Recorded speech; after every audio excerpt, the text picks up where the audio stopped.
Viven al borde del precipicio. Algunas de estas casas de Benillup, en Alicante, se encuentran a tan solo 25 metros de un barranco. Cada vez que llueve, el agua erosiona la tierra y los vecinos ven su pueblo más cerca del abismo. La gente está inquieta y preocupada porque va erosionando y cada vez se va acercando más al barranco. Cuando anuncian lluvias fuertes, eso de la gota fría, pues nos preocupamos mucho y de noche pues no dormimos tranquilos. En los últimos 5 años el agua se ha llevado hasta 10 metros de terreno. Esta valla la pusimos hace unos 8 o 10 años, ahora se puede ver como ya está por lo menos 4 o 5 metros en el aire. Llevan solicitando ayuda a la Generalitat desde 2004.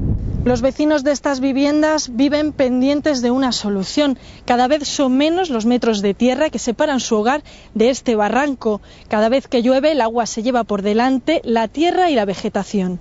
Las paredes de las casas, de algunas casas, pues hay unas grietas que no sabemos si tenemos miedo de que sea ya problema de eso. Mientras esperan una solución, los habitantes de Benillup viven pendientes del cielo.